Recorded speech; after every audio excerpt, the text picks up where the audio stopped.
Open almost any shopping website right now. There's probably a banner saying 40% off, a countdown clock warning you that the deal ends tonight, and a price tag claiming your $50 hoodie used to cost $100. So naturally, it feels like you just saved $50. But here's the question nobody asks. What if that hoodie was always supposed to cost $50? Because when a store controls the original price, the discount, and the deadline, it can make almost anything look like a deal, which is why somehow everything is always on sale. Black Friday used to be one weekend a year. Now there's a weekend sale, a summer sale, an anniversary sale, a clearance sale, a member sale, a flash sale, and somehow a final chance sale that comes back the following week. At some point, you have to ask, is any of this actually a discount? Or is the sale price just what the product costs now? To answer that, we need to look at the single most important number on the price tag, and strangely,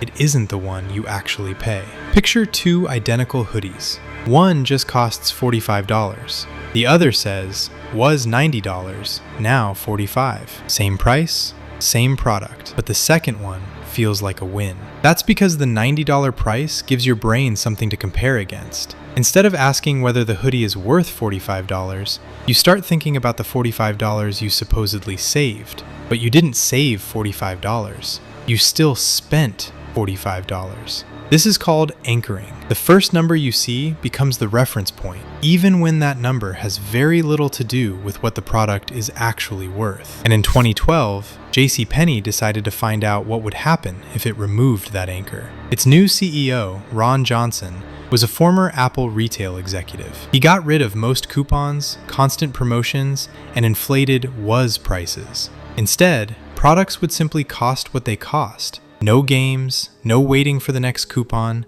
no pretending that every normal price was a special event. Customers didn't respond the way JCPenney expected. During the first quarter of the strategy, same-store sales fell almost 19%. The pricing change wasn't the company's only problem, but the wider overhaul failed badly. Revenue fell 25% that year. The company lost nearly $1 billion, and Johnson was gone after about 17 months. He later admitted that he underestimated how much JCPenney's regular customers depended on and genuinely enjoyed coupons. The lesson was uncomfortable. Customers don't only care about the price, they also care about the feeling of beating the price. Without a crossed-out number, a fair price just feels normal, and normal never feels like a deal. That failure taught retailers something important. Instead of making a product permanently cheaper, a store can keep the higher number visible and repeatedly place the item on sale. The discount stops being a temporary event. It becomes the normal way the price is presented. But the crossed-out price only creates value. The next trick creates pressure. You open a website and see, sale ends in 14 minutes. Only 3 left. 8 people are viewing this item right now. Suddenly, you're not calmly deciding whether you want it, you're trying not to lose it. And the longer you sit with a decision, the more likely you are to compare prices, check reviews, or realize you didn't need the product in the first place. Urgency is designed to shorten that window. Sometimes it's real. Inventory does run low, and sales eventually end. But refresh the page on plenty of these countdown timers, and you'll watch them restart. The clock was never measuring the sale. It was measuring how long the store wanted you to think. Even accurate numbers can be worded to sound much bigger than they really are. Take this offer. Buy one, get one 50% off. That sounds almost like getting everything for half price. But let's actually do the math. If both items cost $40,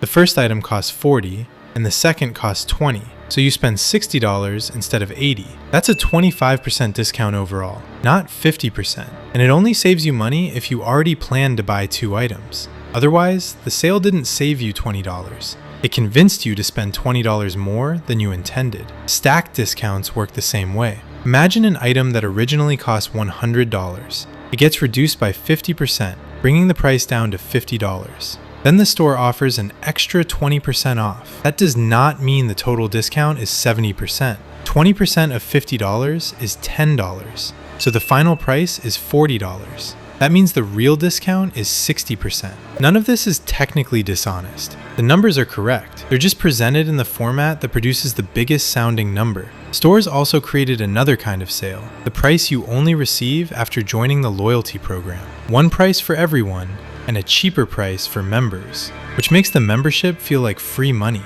But the store gets something back too: your phone number, your email address, your purchase history, how often you shop, which coupons you use, and which promotions are most likely to bring you back. The discount can still be worth it, but it isn't simply generosity. The company is trading a lower price for a clearer picture of how you spend. And once your purchases are connected to an account, you stop being an anonymous customer. You become a tracked one. Outlet shopping creates a similar illusion. Most people assume outlet stores are filled with leftover products from regular stores. Sometimes that's true, but many outlet stores also carry products manufactured specifically for outlet locations. Those products can use different materials, simpler construction, or fewer details, while still carrying the same logo. That doesn't automatically make the outlet version bad, but it does change the comparison. It may not be, this exact $200 jacket is now only $80. It may be closer to, this different jacket was designed to sell for around $80,